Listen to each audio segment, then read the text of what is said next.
السلام عليكم ورحمة الله وبركاته. الحمد لله إن الحمد لله حمدا كثيرا والصلاة والسلام على رسول الله وعلى آله وصحبه أجمعين. أشهد أن لا إله إلا الله وحده لا شريك له وأشهد أن محمدا عبده ورسوله وختام النبيين ورحمة للعالمين وداعيا إلى الله بإذنه وسراجا منيرا. أما بعد. I'm going to tell you tonight about my journey from where I once was as a former Christian youth minister to how I got to where I am now. There's a lot of bumps in the road. You know, it seems pretty clear. Yeah, you're a minister and now you're a Muslim. You know, but there's a little bit more to it, inshallah. So just bear with me, and hopefully you'll get something out of it. Because the point is, at the end, is I want you to get the message behind the story. Because if I was traveling around the country just to tell my story, then I would be wasting time. It's on YouTube. Anyone can go get it from anywhere in the world. So inshallah, we're going to begin at the beginning. I was born and raised in Greenville, South Carolina. I was born and raised in Greenville, South Carolina. And I was raised by my grandparents because at a very early age, my mother had stepped out and my father was working 2 jobs. So it was me and my grandparents. And my grandparents were the traditional, conservative, Southern Christian folk, as they say. They were they were very, very conservative in their ideals and their ideologies, in their ways. You know, as you hear about, people being set in their ways, that was my grandparents. Like we did it this way, and this is the way you did it every single day, and that was it. And we were very religious in the sense that we went to church on Sundays, we went to church Sunday evenings, we went to church Wednesday. And in Christianity, that's considered very religious. And it was not hard for us to go to church, and it was not difficult for my grandmother to drag me to church every Sunday, which as a kid is what they had to do, because the church was 2 houses down from our house. There was 2 houses, and then there was the church. So it was not hard for them to drag me every Sunday. And I hated church as a kid because of the simple reason that, we were brought up United Methodist. And Methodist is, for any of you know, it's very traditional. It's not like you think about like screaming and shouting in church and all that. No, you listen to the preacher, you stand up and you sing, you sit back down, you listen to the preacher, you stand up and sing, you sit back down, listen to the preacher, and that's it. That's all that happens. And the pews, as they call them, the chairs are made out of wood. They're hard. You get tired of sitting there. You're fumbling around, playing with the money that my grandmother gave me to put in the offering plate, all of these things. That's what I remember from church as a very small boy. But the thing that I do remember enjoying about church was Sunday school. Sunday school is what I got enjoyment from, because went to Sunday school, you painted pictures, of like Noah building the ark. You painted, all these pictures of Moses splitting the Red Sea.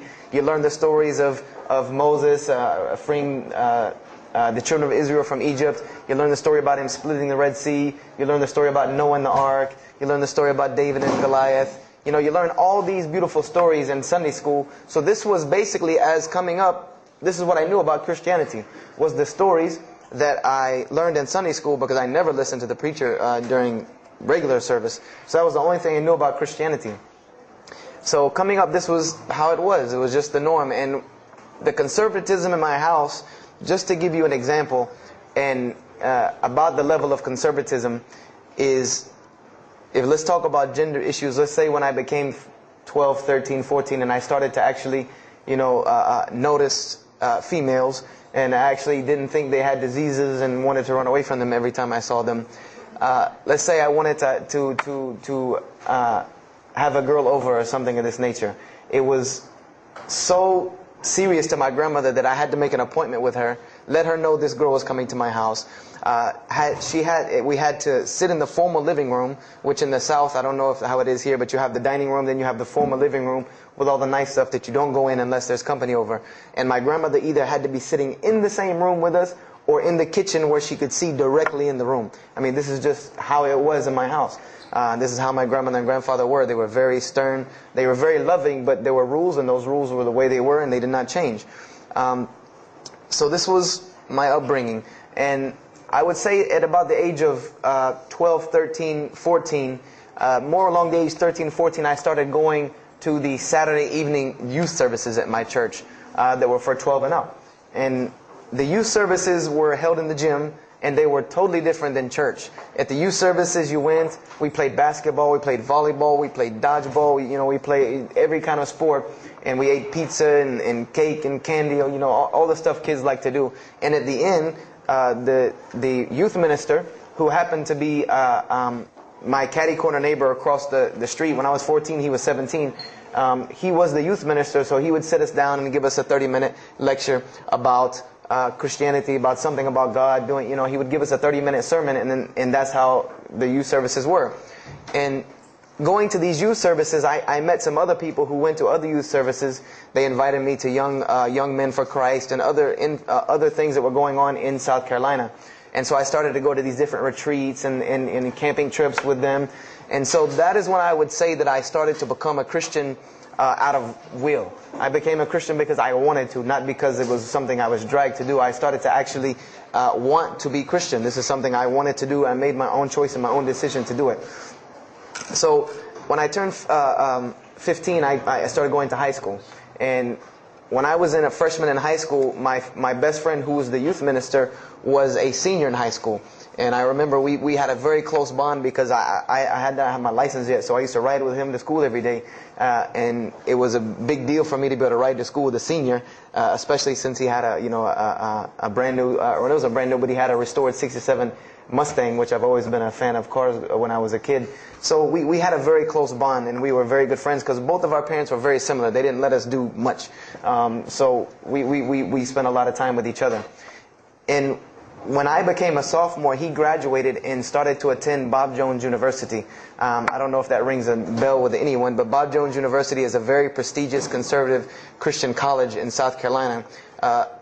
It's probably the most conservative college I've ever seen. Because the Moody Institute is known as one of the most famous in this country. It's in Chicago. But Bob Jones is conservative to the point to where when it comes to men and women, like men and women are not allowed to get caught talking to each other in a room alone if they're not married, holding hands on campus. The men had to wear button-up shirts or polo shirts tucked in with slacks or jeans. The women had to wear skirts. No jeans, skirts that came down to the ankle, and a shirt that came to the wrist. And this was part of the guidelines for Bob Jones University. You didn't party, you didn't drink, there was none of this that happened at Bob Jones University. And he started going there, and his major was textual criticism. And textual criticism probably doesn't ring a bell with anyone, and to explain it in detail would probably take another entire lecture. But just to give you a brief synopsis of what is textual criticism. A textual critic takes the ancient manuscripts of the Bible, the pieces of parchment that were found all over the world, and he has to learn Hebrew, Greek, Aramaic, Latin, these languages that these parchments have been found in.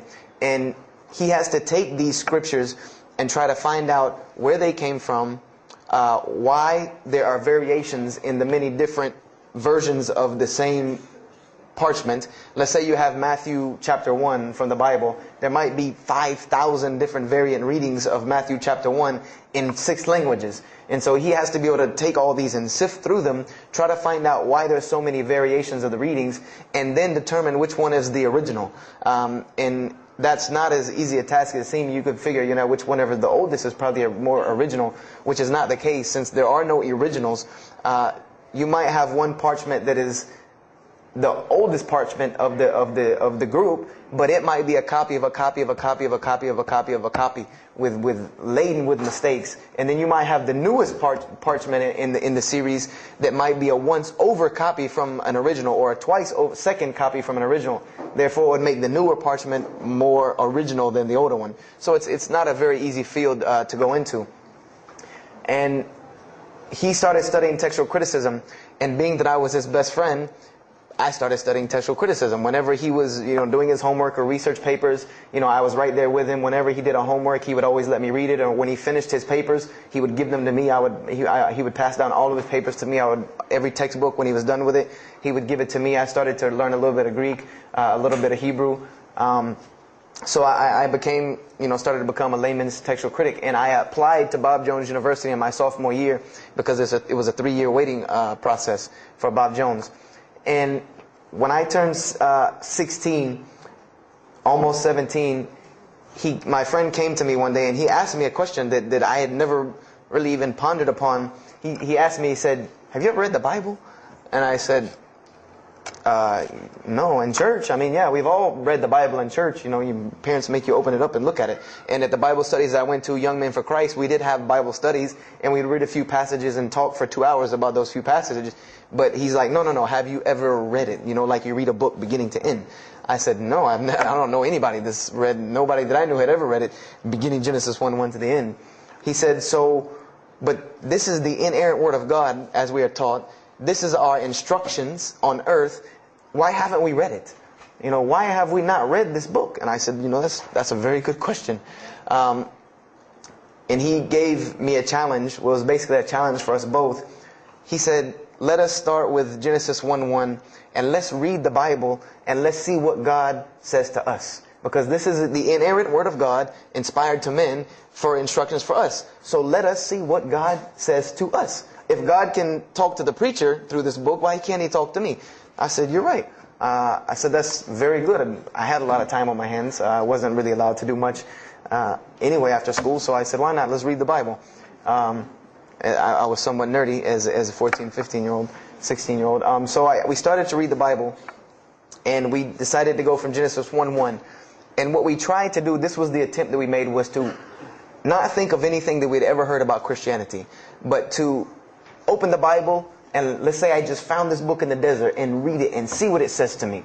Let it talk to us. So we started Genesis 1:1 and we started reading through the Bible. You know, we did some of it together and most of it I did by myself because I'm a very, very quick reader, so I decided to read a lot on my own. And as I was reading through the Bible, I started to notice the stories that I had heard in Sunday school. You know, you start reading Genesis, you read about Adam and Eve, we all know that story. You started reading about Deuteronomy, Exodus, you know, the stories of Moses, the story of Noah, the story of Lot and Abraham, and all these stories that I know. But I was surprisingly and astonishingly shocked by some of the stories that I read about these same people that I learned about in Sunday school. Just for instance, and this is a big testament to why Allah kept sending us prophets and why Islam was sent as a complete and perfected deen with the Quran. If you read about Noah in the Bible, there is the story about Noah saving humanity from the flood with an ark and all of that. There is this in the Bible. There's another aspect to the story of Noah that not many people know about unless they actually take time to open a Bible. This will not be preached from any pulpit anywhere. Is that the Bible says that Noah was an alcoholic. This is the Bible's portrayal of Noah, or Nuh alayhi salam, that he was an alcoholic, that he was a drunkard. This is the word used in the Bible, that he was a man given to alcohol. And I'm a psychology major, and my field of specialty is mental illnesses, and alcoholism is one of those, is a mental illness. And I know from seeing alcoholism's effect on one of my close friends' parents, I know that someone who is truly addicted to alcohol, and if Noah lived for so long addicted to alcohol, he was seriously addicted to alcohol. It is hard for someone addicted to alcohol to hold down a 9-to-5 job working at McDonald's flipping hamburgers, much less construct an ark to save humanity from a flood that's never happened. So that stopped me for a moment in my tracks, and I said, Noah was an alcoholic, you know, and it bothered me for a minute because I said, you know, things started popping in my mind like, if Noah was a drunkard, how did he know God was talking to him? Because, you know, I've seen some people, they're alcoholics, you know, you were just asleep in my dog's food bowl the other night drooling, and now you're telling me you were talking to God last night. You know, you know, to rationally, that would not make sense to me. That's like, you know, an alcoholic on the street coming to you and tell you God's talking to him. You know, he has no, this would give this man no validity. This man has no validity with anyone. So I didn't pay it too much attention. It caught me, but I said, you know what? I'm going to keep going, because there's one thing that you don't do in Christianity, and I'll tell you what it is in a minute when I started doing it. Then I came across the story of Lot, or Lut alayhi salam. And we all know the story of Sodom and Gomorrah in these stories, but there's another very twisted story in the Bible about Lot and his daughters. There's a story of Lot and his daughters in the Bible that says his daughters got him drunk one night and seduced him and committed incest with him. A'udhu billah. This is the Bible. This is one of the Bible portrayals of the prophets of God. The person who saved his family from Sodom and Gomorrah. This is the story that is in the Bible. So I'm catching myself again, like how this is becoming a really bad habit that I'm seeing. This is becoming a bad recurrence that I'm seeing over and over again in this Bible.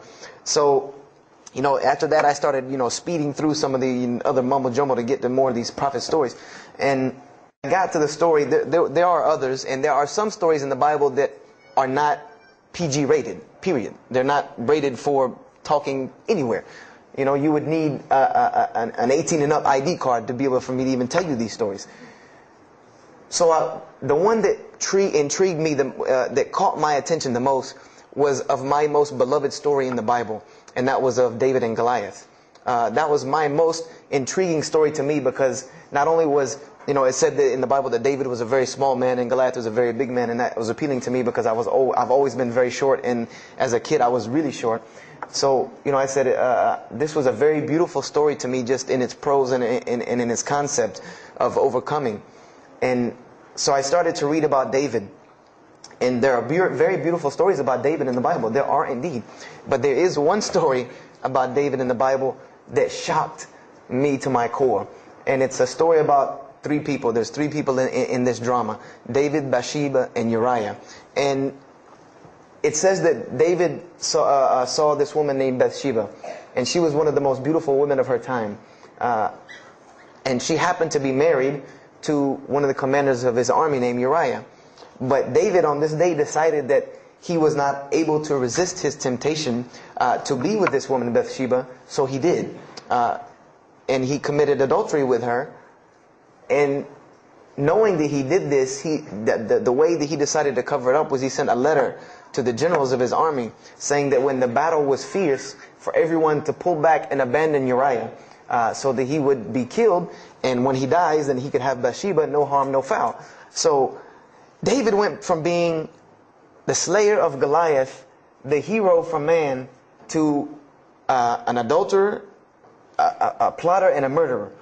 And so this is when I really caught myself and said, hold on now. Something's wrong here. Something's got to give. I said, because to me, God's prophets in my mind were people of example. People who I could follow as an example, someone who was supposed to be the best of us, so that we could follow them and emulate them. And they're turning out to be worse than some of the people that you see on America's Most Wanted. David is somebody that if I only knew this about him from the Bible, I see him coming down the street, I'm going the other way and calling 911, because he has to have a warrant out on him for something. This is what I'm thinking in my mind. This man is not an honorable man at all. He killed Goliath, yeah, but he killed this other guy named Uriah to be able to commit adultery with his wife. So I committed the cardinal sin in Christianity. I started asking questions. This is the one thing you do not do in Christianity, is you don't ask questions, especially not about issues like this. So I went to my pastor and I started asking questions. What's going on here? Pastor, there's a very bad recurring habit about these men in the Bible. What is the deal here? And I remember he told me the same thing that almost every pastor or every evangelist or anyone I talked to about this, same answer, almost like it was programmed. They would put their hand on my shoulder and say, Brother Joshua, don't let a little bit of knowledge wreck your faith, because you're not justified by knowledge, you're justified by faith. And they would quote me verses like, lean not on understanding, Paul's, we're justified by faith in Jesus Christ. They would quote this whole line of thing to me like it was already pre-programmed, that they programmed in pastor school that people are going to ask you questions and here's the answer. So, I said to myself, I don't know, Pastor, this just seems kind of odd. He said, let me tell you something. What you're reading is the Old Testament referring to God's covenant with the children of Israel. And they were a different people, a very stubborn, crazy people. So why don't you move on to the New Testament? In the New Testament, you'll find the new covenant that we're under with Jesus Christ, and I promise you things will change and be better. I said, okay, perfect. So I went ahead and finished and got to Malachi and then started with the New Testament. So I opened the New Testament. I said, here we go. Let's start all over again. But there were a few things that I had learned from the Old Testament that I wanted to keep in mind when I started to read the New Testament. I learned, number one, that God was one in a unique sense. This is what I learned from the Old Testament, that God was one in a singular, unique sense. This is over and over and over and over very clearly in the Bible. God's nature is one. This is so clear through the Old Testament. And that He was very jealous about His worship. And every single time the children of Israel would turn to something else other than Him, He would punish them and restrict their lifestyle. This is something that I learned. And it kind of, the similitude to me with how God dealt with the children of Israel was, and I hate to use this stark contrast, but it's almost as if one of us went out, God forbid, I hope not, and let's say we went out here and robbed a bank. You rob a bank, you're going to jail for a long time. And every day when you wake up, do you think that jail is going to look like the Hilton at LAX? No, I doubt it. It's probably dark, cold, bad food, orange jumpsuits, not nice people, the whole 9 yards. And the reason why this is, and I know this now from studying psychology, is that this is supposed to be a stark reminder every single day when this person wakes up that you are in jail. This is supposed to remind them every single day you're in jail because you committed a crime. And we run this, not you. This is the message that is being portrayed to this person in jail. So when the children of Israel kept rebelling against God, He restricted their lifestyle. If you study Judaic law now, it is some of the most strict religious law you can find. All of the good things that we enjoy as Muslims, even when it comes to dietary laws, like the good parts of the meat that we are allowed to eat, they can't have these things. These are things that are restricted from them. Why? Because God, Allah, wanted to remind them every day that I am Allah. I am your God. You will worship me. I run this, not you. And I understood this from reading the Old Testament. This is a concept I had come across. So I started with the New Testament, Matthew, Mark, Luke, and John. And one other thing that I did when I started to read the Bible was, if you go to Barnes & Noble, let's say you go to Barnes & Noble and you take a book off the shelf, what is usually the first thing you look at? The title. Then the next thing, the author. You want to know the title and the author. What is the name of the book? Who wrote it? And if you do this test with every single book of the Bible, you get a title and no author. Author unknown. Or author is appears to be so-and-so. Or we derive that so-and-so possibly written this. Like let's just say for Exodus, they say Moses wrote Exodus. Which if you read some of Exodus, he couldn't have written all of Exodus because the last part of Exodus is Moses' death, burial, and Joshua taking over the children of Israel. And now unless Moses was a sure indeed prophet that was able to write things after he died, then he did not write these things. And so when you go to Matthew, Mark, Luke, and John, I wanted to know Matthew who, Mark who, Luke who, John who, because it's called the Gospel according to Matthew. The bad thing is that no one knows. No one knows because no one penned their name down to these things. No Bible scholar in his right mind will tell you that we know for sure Matthew so-and-so wrote this, Mark so-and-so wrote this, Luke so-and-so wrote this, John so-and-so wrote this. It's factual information that we do not know who wrote these. So I was intrigued. I'm like, that doesn't, why would somebody write this book that's supposed to be passed down over generations and people are supposed to, this is the inspired word of God to guide mankind, and nobody decided to pin down who wrote it. But anyway, I started to read it, and I started to notice things about the teachings of Jesus Christ. And they were not what I had learned in church. When Jesus spoke, He spoke of the nature of God. And when He spoke of the nature of God, it was the same nature of God that I found in the Old Testament. Jesus said many times that God is one. God is unique. He would even quote from the Hebrew Scriptures. Hear, O Israel, the Lord your God is but one. When He was asked, what is the greatest commandment? Or He was asked the greatest commandment. He said the greatest commandment, and every Muslim should understand these two concepts. This should be nothing new to you. The greatest commandment is to love the Lord your God with all your heart, with all your might, with all your strength, and then to love your neighbor as you love yourself. He said the rest hang on these two, which we know in Islam we have rights of the Creator and rights of the creation. So this was the concept that He was teaching. And He even said in 1 John 5:17, and this was more clear to me than anything else can be. This is life eternal, that they may know you, the only true God, and Jesus Christ, whom you have sent. And when you look at that in the Greek and the Aramaic, it is almost exactly to a T of La ilaha illallah Muhammad Rasulullah. Now that I know Arabic and have understood that, very same similar statements. Yes, indeed, there were some implicit statements about that you could implicitly, if you took them and separated them from everything else, you could maybe derive that Jesus was trying to claim some divinity or something for himself. But I also know from doing psychology, and I did a little bit of law too, that an implicit statement cannot override an explicit statement. An explicit statement always takes precedence. So if Jesus said God is one, and he anagorically may have alluded to God being more than one, then the clear statement overrides that each and every single time. So this is what I found through the New Testament. And I also found that Jesus taught salvation.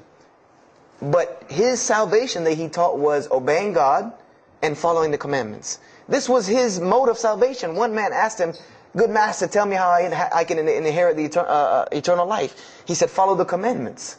Follow the commandments. He even, in Matthew, was so sincere about it. He said, "Whosoever shall follow the least of these commandments and teach men to do so shall be called the greatest in the kingdom of heaven. But whosoever shall break the least of these commandments and teach men to do so shall be called the least in the kingdom of heaven." So this I understood very clearly, that Jesus taught the same nature of God that was in the Old Testament.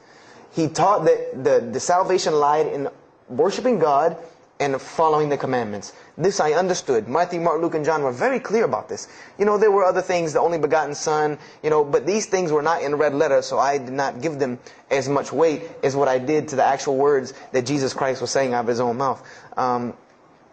So I read Matthew, Mark, Luke, and John.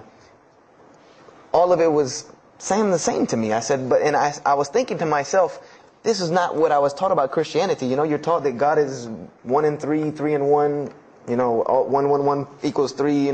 Father, Son, Holy Spirit. Jesus died on your cross to forgive your sin. And there was another thing that I noticed from the Old Testament, and this is a beautiful lesson to Muslims, because you're asked this all the time, especially when it comes to da'wah. And I never put 2 and 2 together until I learned Islam and then read the Bible one more time. Is I wanted to know why the Jews wanted to crucify Jesus so bad. Why so bad? They could have just mobbed him anywhere and killed him on the street. It's not like he had clans like the Arabs that would have come and backed him up. I said, why didn't they just kill him? Why were they so strict and sincere to tell Pontius Pilate, you got to kill him and you need to sanction it? We can't do it, but you need to sanction it to kill him.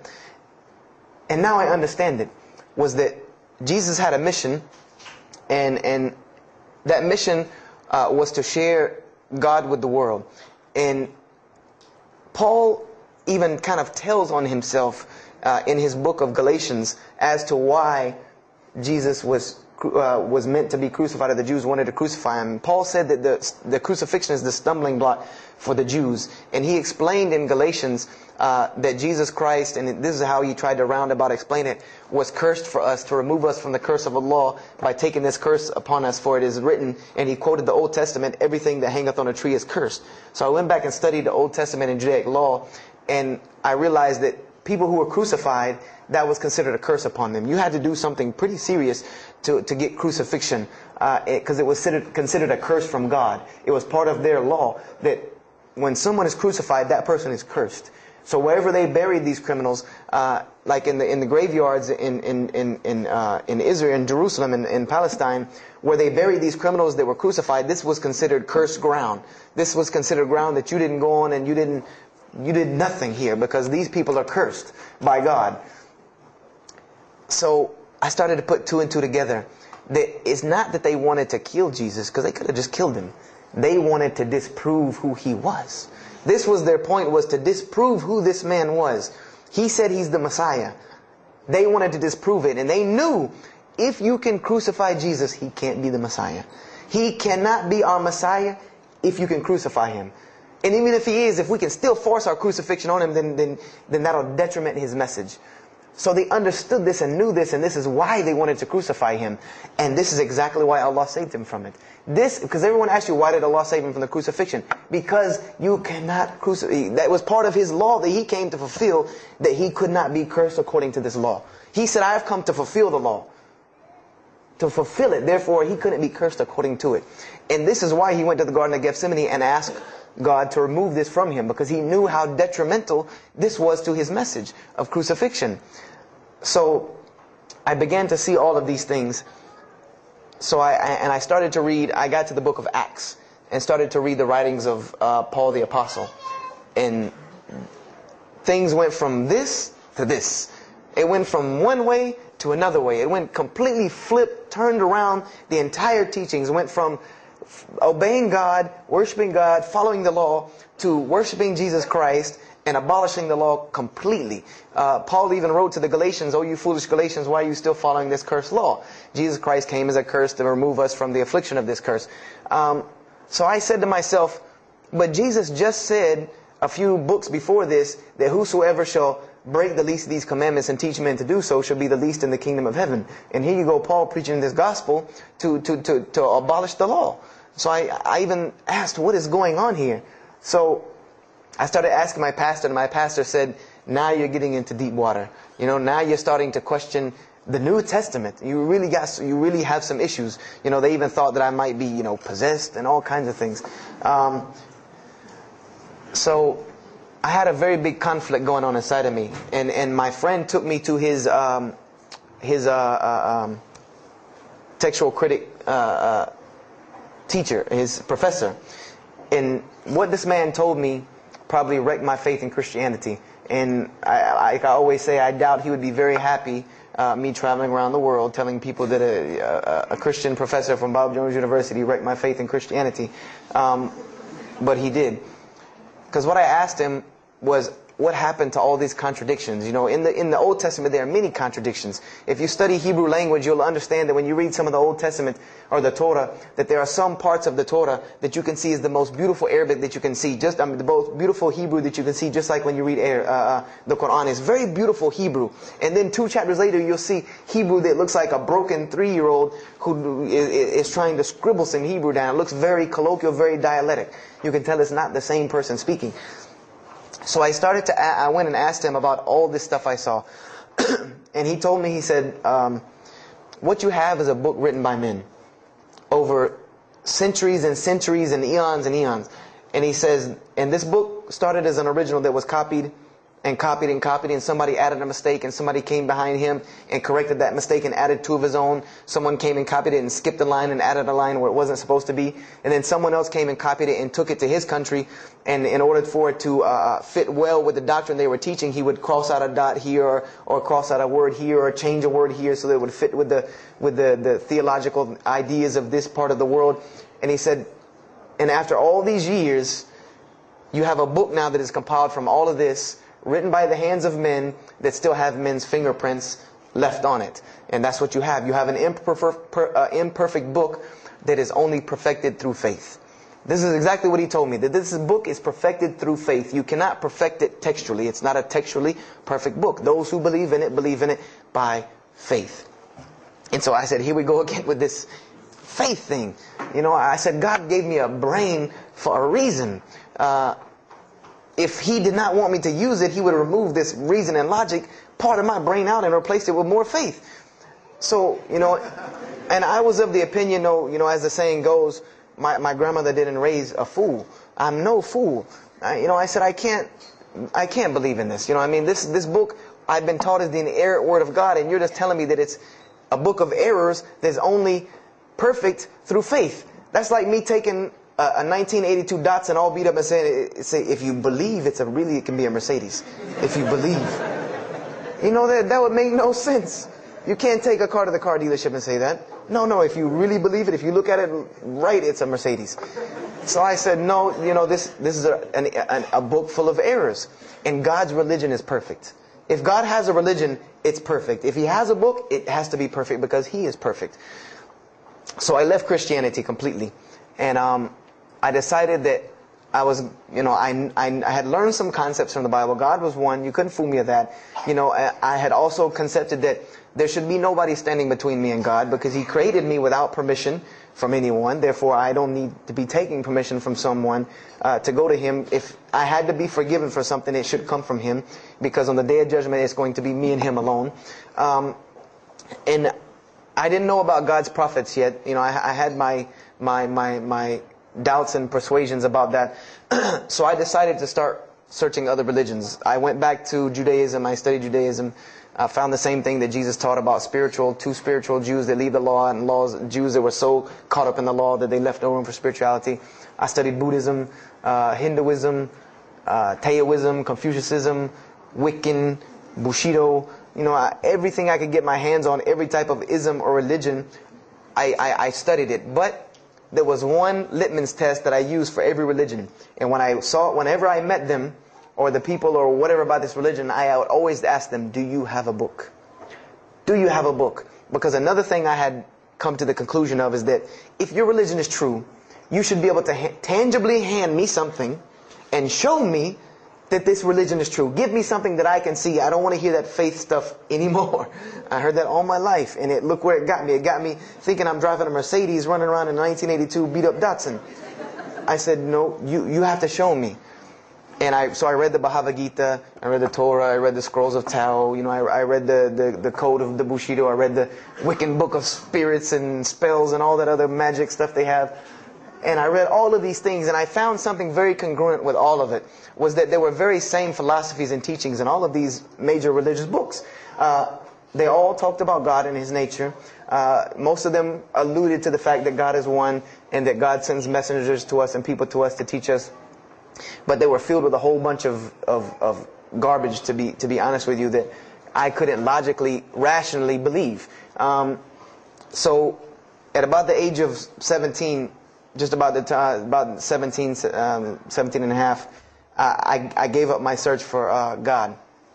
And I became kind of angry with God, because I said, here I am looking for you, and I can't find you, and it doesn't look like you're giving me any help.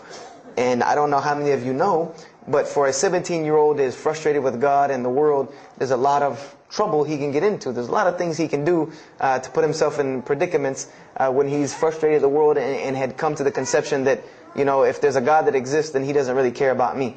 That's a kind of a dangerous young man. So I started doing the whole partying in trouble, going to parties, drinking underage, all of this stuff I started doing. I'm a perfectionist at heart.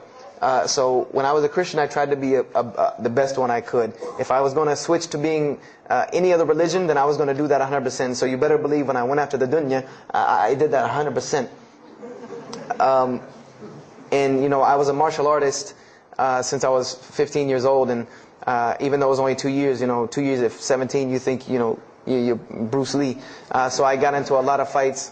Got kicked out of school, had to go to another school, got in one fight, got arrested for a fight, and there were a couple incidences that stopped this downward spiral, because I was on a very, very quick downward spiral and I believe if I would have continued on that downward spiral, I would probably end up hurting someone, killing someone, or them hurting or killing me. And there were two incidents that brought that to an abrupt stop, like pulling the emergency brake. And the first one was a car accident that I was in. My friend and I were on the way back from Clemson University from a frat party, and we were driving up 385 in South Carolina, and we were both highly intoxicated. And I decided that night that he was driving, I decided to put my seatbelt on for the only reason that I kept falling over when I fell asleep without the seatbelt on, because I didn't really believe in the seatbelt thing, because I said if I'm going to die, I'm going to die. That was the conception that I come up with. That if it's time for me to die, it's time for me to die. I didn't believe in the whole tying your camel thing. So I put on my seatbelt, and I fell asleep. And the next thing I know, I remember waking up with the car shaking. And I woke up to grab my friend because I thought maybe he had fallen asleep. But when I woke up, the only thing I saw was the tree line and then the pavement coming right at my face. And the window smashing and the car flipping, the whole 9 yards. And us landing in a ditch. And I remember getting out of the car. That was the first thing I thought. you know, number one, I couldn't believe that, you know, you don't really think about, oh, you're alive. No, you just move. I jumped out of the car and realized that I had jumped out of the back of the car that wasn't there anymore. It was still in the median on the other side of the highway, and the front part of the car was over in the ditch. And I drug my friend out, who was not unconscious, and pulled him over to the side of the road. I had no injuries. I looked at myself trying to find what's missing, and there was nothing but a piece of glass stuck in my arm that I pulled out. And it just so happened that a state trooper was passing the other way, because he turned around and came back. And when he came back, he asked what had happened. And the first thing he asked me was, did you see what happened? Because there was other people who would pull over, so I guess he thought that I was a bystander, because I started to walk towards him. He's like, did you see what happened? You know, where are the people? I said, yeah, I really saw what happened. I was in the car. You know, and he was like, you know, as they say, like the color drained out of his face, because he was shocked. He said, how were you in that car? You know, and of course they took to the hospital. My friend got arrested, DUI. But before he put us in the ambulance, he was a man of God, because he looked at me and he told me, he said, young man, you better realize that you're on this earth tonight for a purpose. The only reason you're still alive is that God has a purpose for you. If not, you don't live through things like that. People without purpose, if you didn't have a purpose, then this night would have been your night. So you need to realize that. I said, this old man's out of his mind. You know, if God had been looking for me, he had the opportunity to get me a long time ago. So don't tell me about that God stuff now. So I paid it no attention. And about a month later, 3-4 weeks later, my friend and I, same two, he's on crutches still, we decided to go to New York City. We decided to just take off, drive to New York City. We didn't tell our parents where we were going. I said I was sleeping in his house. He said he was sleeping in my house for the weekend. So we drove to New York. And in New York, I remember going to the ATM to get some money. And in New York, they have these ATMs where you have to go in the little glass room to get your money at ATM. I don't know if they have that here or if any of you have been to New York. Now, alhamdulillah, you have to put your bank card in to go in there. But in 97, it was not like this. You went in, and it was almost like the game Mousetrap, because you go in, take out your money, criminal comes right in behind you. There's nowhere for you to go. You know, there's nowhere to run. So I went in and I took my money out of the ATM, and I heard the door open behind me. You know, so I turned around. You know, I thought somebody was coming in behind me, and there was a man who put a gun to my face. And he must have really, really, really, really needed this money, because he didn't ask me anything. He didn't say a single word. I just remember looking at the gun in my face and him pulling the trigger. And it was a revolver.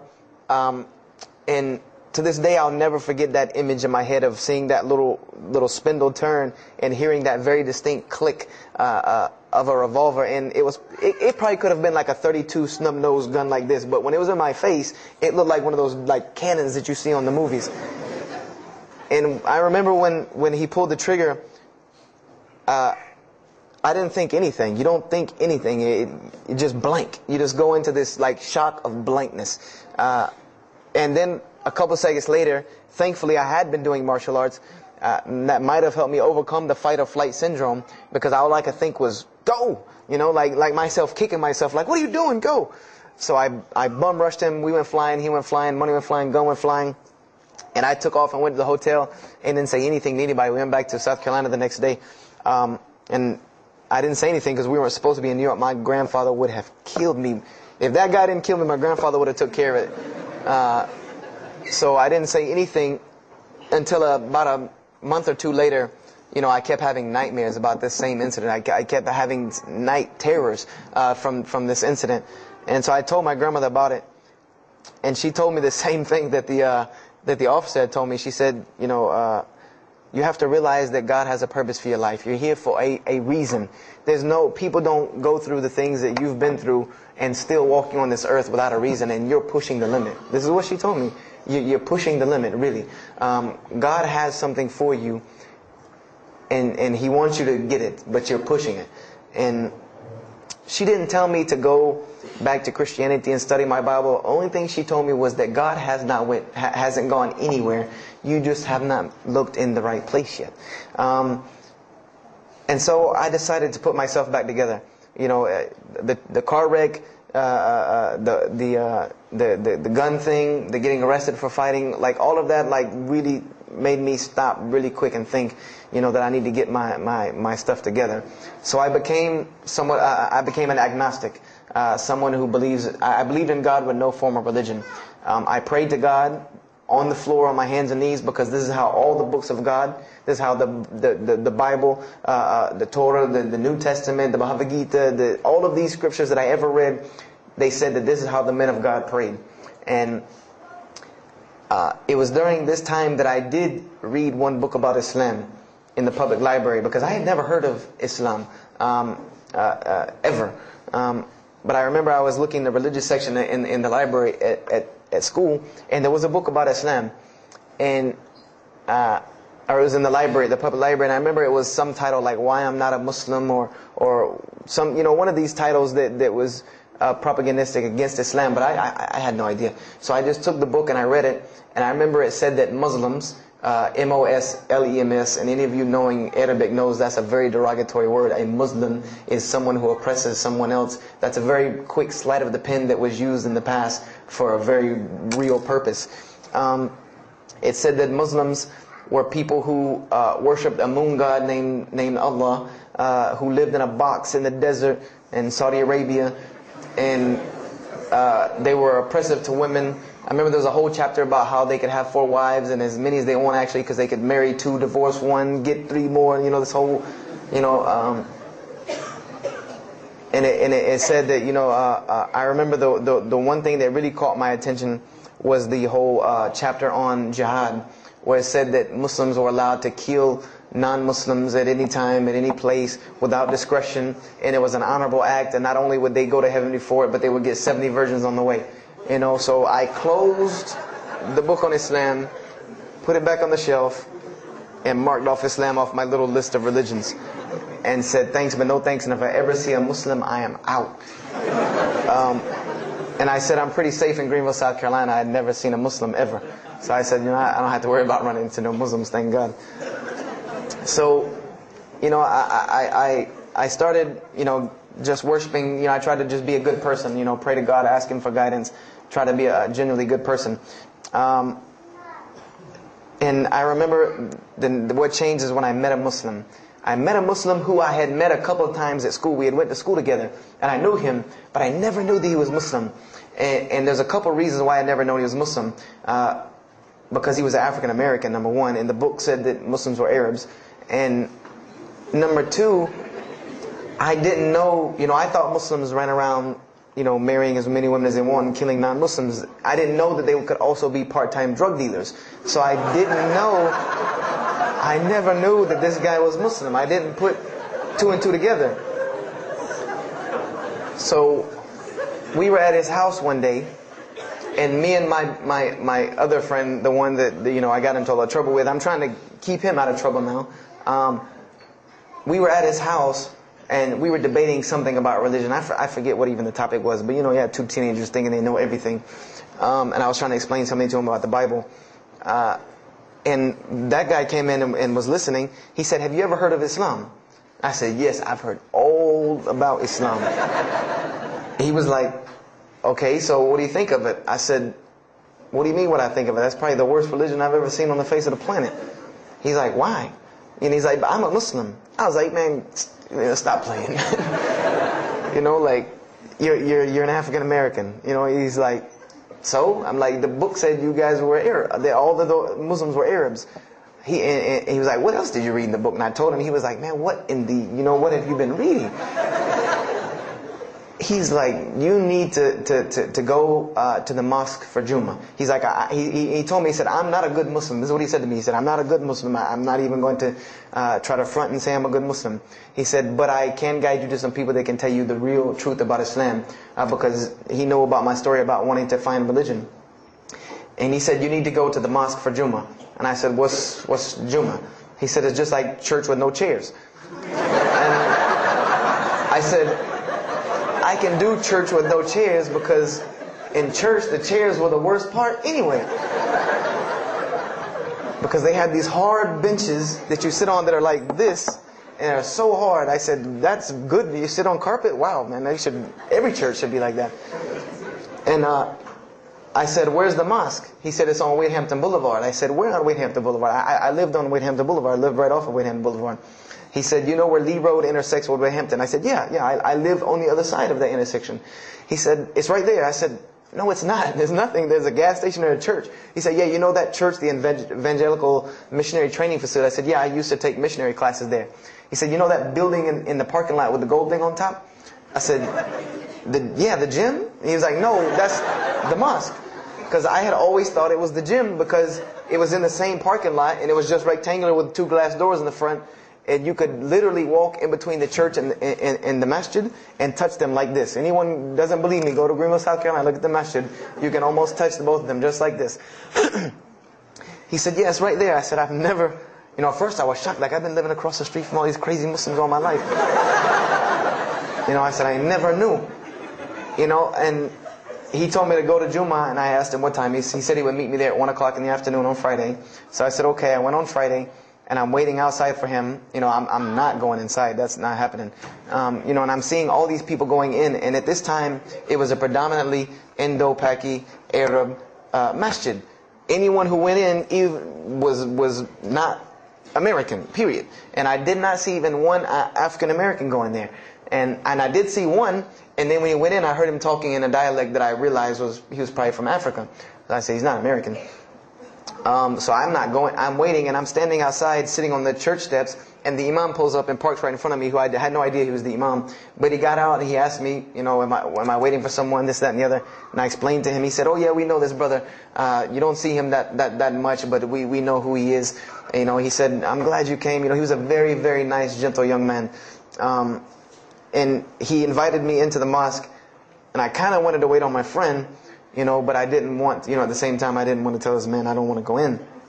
So I went in, and they put me in the back and gave me a chair anyway. And I said, I came to sit on the floor. And they gave me a chair anyway, and all of these people are piled up in front of me. And there's no Americans here. And I'm starting to wonder, if this is a setup, because it's starting to smell like a setup to me. Because in my mind, I'm like, you've been set up before, and this seems kind of like this. So, and I'm starting to think in my head, scenarios, a young mind at play. I said, this other guy, my friend, he probably was in the same situation like me, and he probably made a deal with them to get out as long as he brought other Americans and tricked them into coming to the mosque so they could do their jihad after Jummah and get their 70 virgins. So I'm sitting here, and there's all these people in front of me, and then there's a curtain with all these people behind me making noise, and I have no idea who's back here.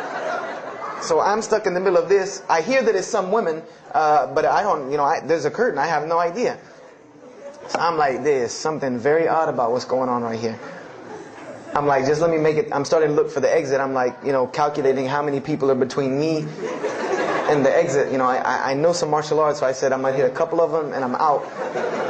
And then the imam came, and I just now realized that he was the imam because he got up on the minbar, and they started to call the adhan. And, I said, okay, that man seemed nice. He seemed genuinely nice. So I felt a little more comfort. And then he got up after the adhan, and he started his khutbah. Inna alhamdulillah nahmaruhu wa I said, oh my God. I said, I bet you he's talking about me. And he's being forceful. He was getting loud and banging on the minbar, and he's pointing in my direction. I'm like, oh man, I got to get out of here really quick, I said, well, I'm going to take my chance with the women behind me. I'm going through the curtain. And then he started to, when he got done with his Arabic tirade, he started to explain it. That verily all praise belongs to Allah alone, or God alone. In Him do we worship, in Him do we seek help and assistance. We seek refuge with Him from the evil that lies. He explained what he said in Arabic, and it sounded to me so beautiful. It was very, very beautifully prosed, what he said, and I wanted to know where he got that. I said, where did he get that? Because it was only about God and about the nature of ourselves. All of us should know that the beginning of the khutbah, and he quoted the 3 verses from the Quran. O you who believe, fear God as He should be feared and do not die. And instead of a state of submission to Islam, he was a very wise man because he translated everything. It was almost as if he knew I was there and translated everything for me. And he. I remember to this day what the khutbah was about. And I don't know if he did it because I was there, or if that was his already planned khutbah, but it's almost as if it was meant for me. The khutbah was that, the title of it was that the forgiveness of Allah is open to anyone at any time, at any place, no matter what, unless they have committed shirk. And the prose of the khutbah was a very long hadith. A very long hadith that some of you will know. And just to make it short, it was the hadith where the Rasulullah met Angel Gabriel, or Angel Jibreel, and Angel Jibreel was telling them to tell him that if the Muslims commit this certain sin, to tell them that Allah would forgive them. And every time he would tell the Muslims, they would say, okay, well then what about this sin? And he would go back and meet with Angel Jibreel, and he would go back and come back and say, tell him that Allah will forgive him for that. And this discourse happened, for many different sins. And then finally Angel Jibreel alayhi salam said, tell them that Allah has said, no matter what they do, even if their sins are compiled, like the oceans are from the east to the west, as long as they have not associated a partner with Allah, tell them that Allah will forgive them.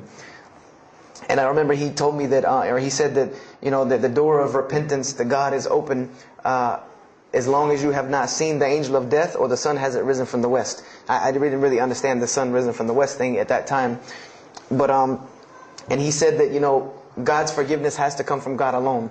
And this was the whole premise of his khutbah, was on forgiveness and tawbah.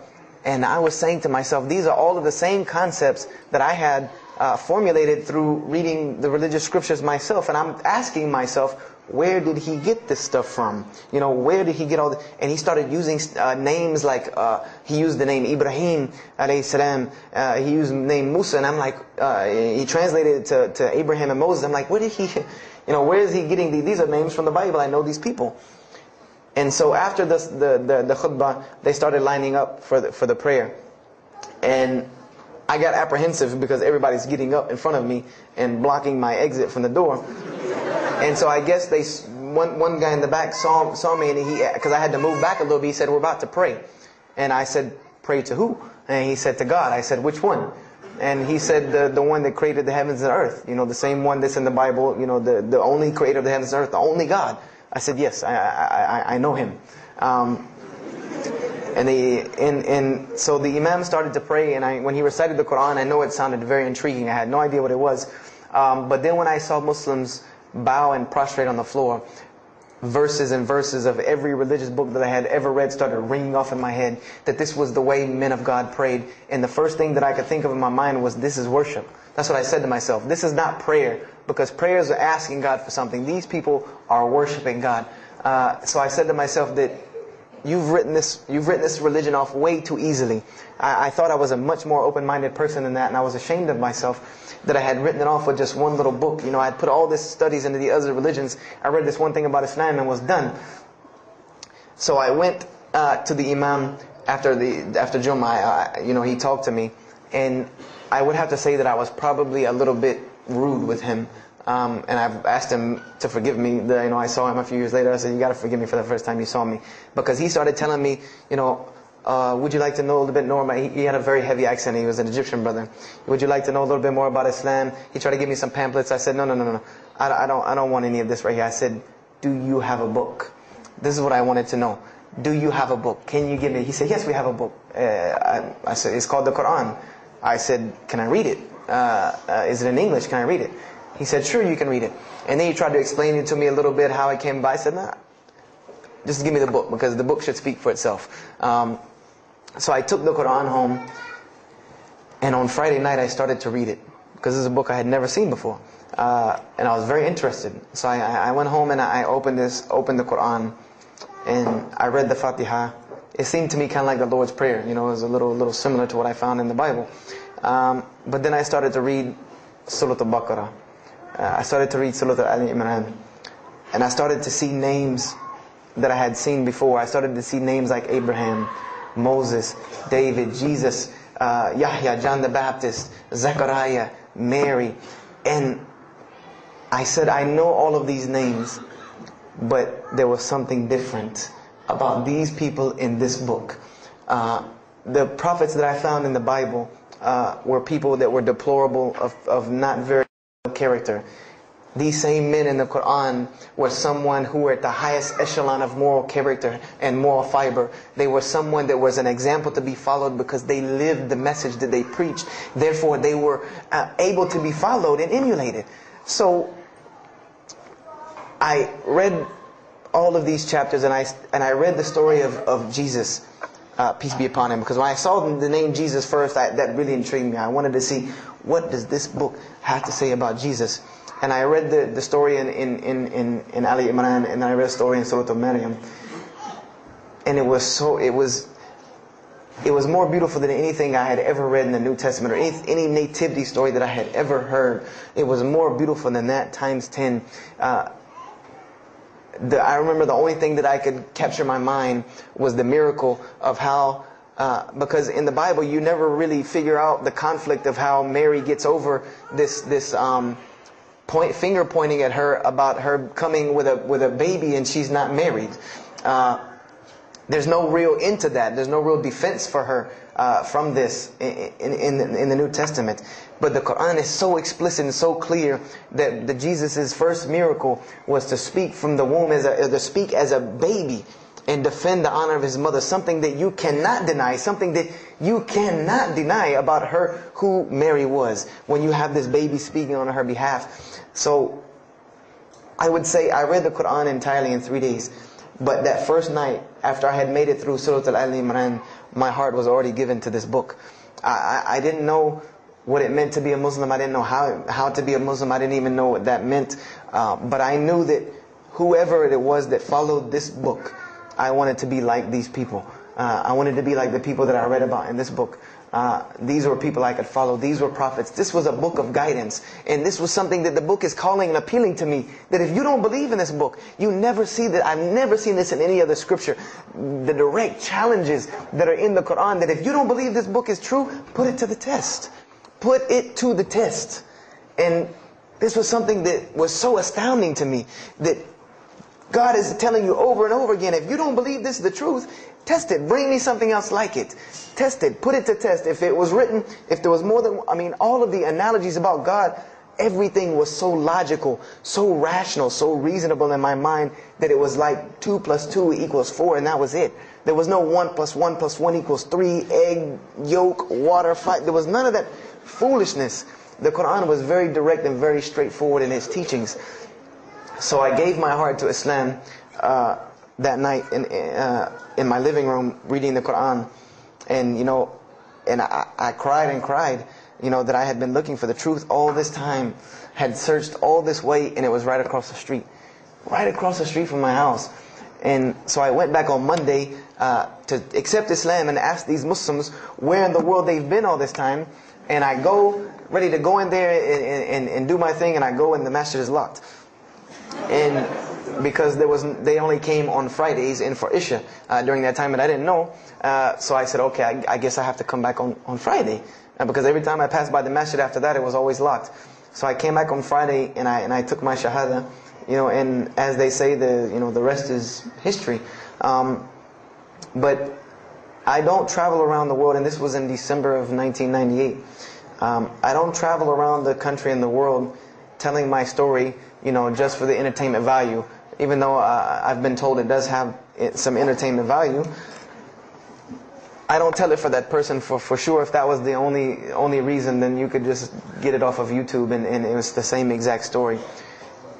I'm going to finish with this, and I hope you can give me 10 more minutes, inshallah, to tell you why I go around telling my story. I tell my story to let everyone realize that there are millions and millions of people just like me. Just like me in 1998, searching for the truth, can't find a way out. There are millions of people. There are probably millions of people in California, hundreds and thousands, if not millions, right here in in Orange County and Los Angeles in the Southern California area, that want to know the truth, that are tired of hearing the same garbage preached to them over and over again, tired of this shaitan box telling them the same thing over and over again, tired of the world being in the condition that it's in, tired of their life being in the condition it's in. And we as Muslims have the solution to every single one of their problems. And guess where we keep it at? Right here inside the masjid. Right here inside the masjid, we have all of this truth. We have the solution to every problem in the world. You want to solve the world hunger? The problem of world hunger? Islam has the problem. You want to solve the problem of world poverty? Islam has the answer. You want to fix the economic situation of this country? Islam could fix it tomorrow. And this was in an op-ed piece in the Washington Post. In the Washington Post, there was an op-ed piece that the two markets that are falling apart in this country are investments and housing. And there are two people in this market that while the rest are bottoming it out, this market is steadily climbing. It's not getting rich overnight like people want to, but it is continually going up, and that is Islamic financing and Islamic housing markets. These two things are so steady and so strong that economists in DC are trying to figure out how they can take some of these Islamic principles, from these investing and housing firms, and plug them into this system to give it some stability, because they realize that you won't get rich overnight in the Islamic system, but it will be stable. It will be something that will give stability. So they are starting to find out that Islam has the answer and the solution to their problems. But we already know this. We already know this, that we can solve every world problem with Islam. We'll put it into it. But the problem is, we're hiding it from the people. Unfortunately, willingly or unwilling, knowingly, unknowingly, we are hiding this from the people. And there's a statement in the Quran and that Allah warns the Jews about what they did with their religion. And it is a statement that is left in the Quran for us, that verily those who conceal the evidences and the clear proofs, after we have made it clear for them in the book, they are those who are cursed by Allah and cursed by those who curse, unless they repent and reveal that which they have been concealing. Those I will accept their repentance, because I am the one who accepts it, the most merciful. We have become guilty just the same way the Jews have of hiding the truth about their religion. When they saw the Prophet Muhammad ﷺ, they knew the truth and wanted to hide it. People, we know the truth about Islam, and we are hiding it. We as Muslims are running around begging Allah for dignity and honor and help, when He has already given it to us in this deen. Everything that a Muslim could ever want has already been given to him in this deen of Islam. Anything that you ask Allah for, there is an account set up for you to go take it out of. You just got to find it where it's at. And any of you, I'm not going to go through the ayahs for they're too long, but if you want to know the solutions to every one of your problems in this world and the hereafter, just go read Surah Al-Saf, ayah 10 through 13. Very, very easy solution. If I had the time, I would read them to you, inshallah. But we have the cure to every disease in the world, and we're not giving it to the people. And I want to use this as a parable, because I really want this to hit home with you. Let's say, what is your name, brother? Abdullah, mashallah. Let's say me and Abdullah are best friends. We're brothers in deen. We're roommates, and we've been roommates for years and years and years. And let's say brother Abdullah has contracts an illness, a disease that is one of the most painful diseases that any human being can ever go through in his life, and it's not something that is going to kill him quick.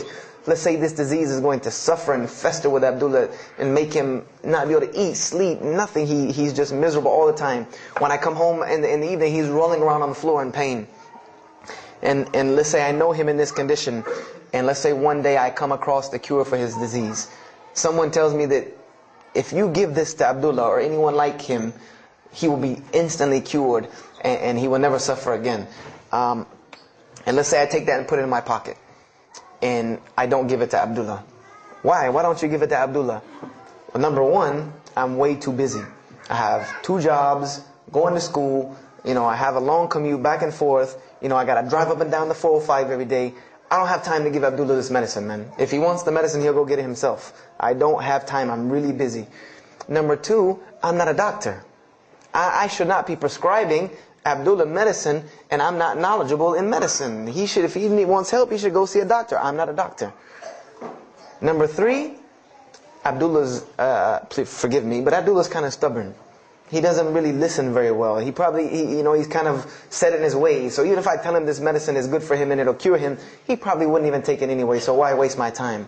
Do any of these excuses sound familiar? And let's say I don't give this medicine to Abdullah and he dies. And let's say he dies the most painful death that you can ever imagine. I want to ask you a kind of rhetorical question. I want to ask you kind of a rhetorical question. Do you think on the Day of Judgment that Allah is going to call me and Abdullah up and ask him about this incident between me and him because I've oppressed him? I have oppressed him. I've allowed him to suffer knowing that I could ease his suffering. I'm sure Allah is going to ask us about this. But you know the beauty about Islam is that if Abdullah was a good Muslim, bore this disease patiently and died, he dies as a shaheed, inshaAllah. And on the Day of Judgment, this is how beautiful Islam is, that he could very well come before and Allah ask us about this and Brother Abdullah say, you know what? Allah, I forgive him. So you forgive him. This is the beauty of our religion. And Allah will forgive me. But the disease I want to tell you about is the disease that every single non-Muslim walks around with every single day, and they don't even know it. It has no real physical symptoms, and that's the disease of shirk, the disease of being jahl, being ignorant about Allah subhanahu wa ta'ala.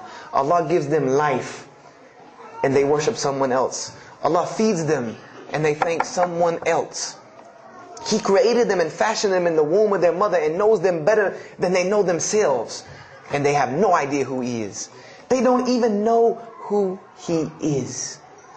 If that doesn't pain your heart to see a person in this condition, then for sure the hearts have become hardened. Because when I see non-Muslims, especially when I sit in places like airports, I see this disease. I see it on them. I see them walking around with it. And there's so many of them passing me, I think to myself, there's no way I could talk to all of them. There's nothing I can do. And this disease is something that not only is not going to show up as a physical symptom, and is going to leave them ignorant about Allah subhanahu wa ta'ala, but when the day they die, they will die the most physically painful death that anyone can ever suffer. The Rasulullah ﷺ said that when the angel of death comes to the disbeliever, it doesn't come kindly. He yanks the soul through the nose and it's as if his flesh is torn from his bones. It's as if they take Brother Abdullah and turn him upside down and stuff him in a human paper shredder. This is the death that is waiting for those who do not know Allah subhanahu wa ta'ala. And you know the unfortunate thing? That while you've been sitting here listening to me, thousands of people have died. Thousands of people have lost their life not knowing Allah while I'm talking to you right now. People in this city have lost their life. And there's nothing we can do about them. They're gone. It's too late for them. We can't save them even if we want to. And that's a deplorable, deplorable, sad, sad fact. That we can't save them. But there are many, many, many, many who we can save. And that all that takes is us taking this light of Islam we have and showing it to the world. There's a statement in the Bible, and I finish with this. Whether Jesus ﷺ said this or not, doesn't matter, because this statement is one of the most profound statements that has been somewhat of a focus for me in my mission of da'wah. It is said that no one would bring a candle into his home and then place a bucket on top of it, because then no one would benefit from the light. No, if someone would bring a candle in their home, they would set it on the table in the middle of the room so that everyone could benefit from this light. And unfortunately, the Muslims of this generation, we are a bunch of candles with buckets on top of it. No one can see our light. No one can see the beauty of Islam. And believe me, if you don't see it, believe me, take it from someone who was once standing on the outside looking through the window at that light. It is one of the most beautiful things you can ever lay your eyes on. It is a treasure to be found of treasures. And everyone else can see this, and they will see this if we show it to them. If we allow Islam to be Islam. If we start becoming Muslims, meaning that the best form of da'wah that you can do to this world is very, very simple. It's not complex. It doesn't take a 10-hour workshop, even though some of the details do. But if you want to know the way, the best way to do da'wah is for Muslims to be Muslims. That's it. Study our history. Study the history of Islam. Why was the world conquered by Islam? Not through military campaigns and wars, but through Muslims being Muslims. The most populated Muslim country, Indonesia, was because of Muslims being Muslims. A few Muslims deciding to get up off their behinds and go to another country and live their life as Muslims, not shaving off their deen to be pleasing to those people, but being Muslims. And when the people asked them and inquired, what is it about you backwards Arabs that we've heard all these crazy things about? Now you come out of the desert with pristine moral and character, and you have better ethics and morals than we do. What is it that has happened to you people? And their answer was, La ilaha illallah, Muhammad Rasulullah. That we believe in Allah and He has sent us a man named Muhammad, and we emulate his lifestyle That's why we're like this. This is what conquered the world for Islam. This is what conquered people's hearts for Islam. Was the truth and the beauty of it and its simplicity of its message. This is what brought me, and this is what the world needs. With all of this foolishness going on in the world, this is what it needs, the simplicity of Islam, whether they want to hear it or not. They know it in the bottom of their heart. When you show them the truth, even if they turn away from it, they know it's the right thing. They know it's the truth. And on the day of judgment, you can stand before Allah subhanahu wa ta'ala, having washed your hands and saying that I did my job. And I finished just one more thing. I finished with this. If you don't believe this is important, if you don't believe this is one of the most important things you can do as a Muslim, then the last statement of Prophet Muhammad ﷺ to the Muslims as a whole, he gave his farewell sermon. And we know that what his farewell sermon was a summary or a synopsis of what Islam is and its general principles. And he knew this was the last thing he was going to say to the Muslims as a whole. And how did he end this sermon? Those who are here, pass this on to those that are not here. For verily it may be that the last one that hears my message may understand it, and those right here among us. He gave a command to those Muslims to pass it on, and for those Muslims to pass it on, and for those Muslims to pass it on, until there was no one left to hear this message. This was a command he gave, the last command he gave to this ummah as a whole. And then what happened? He pointed his finger to the heavens and said, "O Allah, bear witness that I have indeed conveyed your message." And upon saying this, what happened? Allah revealed the surah, "This day I have perfected for you your deen, and completed my favor for you, and chose for you Islam as your religion." And the last statement that Prophet Muhammad ﷺ gave to us before this was revealed was that we must pass this message on. He gave us that duty. He took that duty that was only reserved for prophets. No one else, no other. If you don't believe me, go read Surah Al-Bayyinah about what was commanded of the other nations. No other nation was given this opportunity and blessing to pass on this deen except us. Because there are no more prophets coming. So the job falls on our shoulders. Qurans are not going to fall out of the sky and hit people when they're walking down the street. This job has now become ours. And just like if the Prophet Muhammad ﷺ had not done his mission, he would have been accountable before Allah. If we do not do our job of spreading this message of Islam, we will stand before Allah on the Day of Judgment. Don't be the person standing before Allah on the Day of Judgment and your neighbor that you've known, your co-worker that you've known 10, 15, 20 years come and find you and tell you, you knew this day was coming. You knew this day was coming and what was going to happen to me, and you did not say anything to me. And those people will complain to Allah about us. They will complain to Allah about us. Because we have the truth right amongst them, and we're not giving it to them. We need to stop hiding it in our masjids, in our homes, in our hearts, and we need to give it to the people. It's beautiful, trust me. Just hand it to them. Just hand it to them. I promise you they'll take it, because it's something that is so pure and pristine. And forgive me for probably going over my time. And if we have time, I want to leave some time for questions and answers. I will be outside to take any questions and answers. The only last thing I want to announce and let you brothers and sisters know is one of my biggest dawah projects is a DVD project that I do. And my goal is to put a DVD about Islam in the hands of every single person in the United States of America. Right now I'm working on Florida and I have other brothers working in other places because people will watch a DVD. We did studies on this, and people will watch media before they'll read a book or before they'll listen to an audio CD. And alhamdulillah, through these DVDs we've gotten, I would say, an average about 2 shahadas a month. Because my personal contact info is on the DVDs, and people watch them and they call me and I converse with them, and usually most of them accept Islam. I just had a shahada the day before yesterday from Irvine, Texas, from someone who had bought the DVD and given it. A Muslim had bought it, gave it to his friend. His friend hated it or didn't want it, so he gave it to another person, and that person gave it to a co-worker at work who watched it and accepted Islam. So this is one of my biggest projects. And the way this project works is I make 100 DVDs, and I brought 2 of them with me today. I'm going to explain what they are. The way this project works is I make 100 DVDs, and 75 of them go out to different dawah arenas. And the other 25 I make available for Muslims to purchase for 2 reasons: so that they can be, so that I can buy another 100 to make, and so that you can share in this ajr along with me. Because when you purchase a DVD that makes another DVD, or you give it to a friend, then you share in this ajr with me. And everyone knows that dawah is the biggest pyramid system because of the hadith Rasulullah ﷺ, that one who calls to guidance gets the same reward as the one guided without that reward being lost from him. So I made these DVDs available to the Muslims so that you can put a little effort in dawah and make another 100 inshallah. So I brought 2 today and they're outside. One of them is called Islam in the Bible, which is basically what I just told you in a PowerPoint format, so that you could see all these verses that I saw, all these things that I read that allowed me to see the truth of Islam very clearly when I saw it, and I coincide them with the Quran so that you could see them. And there's another one the other one's called The True Gospel of Jesus Christ, where I go through the New Testament. Well, first part I think is an interview about me and my story to Islam, and there's some other Q&As on the other DVDs about nature of God and all these different things. But it's a PowerPoint presentation about the New Testament and Jesus Christ, and how you can prove to someone that Jesus Christ taught Islam from the New Testament, from their own book, that they have to agree. They either have to believe it or reject it. And if you believe it, then you have to believe what I'm saying is true about Islam. If you reject it, then this is your book, not mine. So, I try to use these 2 teaching methods, and they also can be given to non-Muslims because they're in a PowerPoint format. They're in a very educated format, and they're available outside for $10 each. So if you could, please don't make me take any of them back home, because they always hassle me about taking 200 DVDs on an airplane anyway.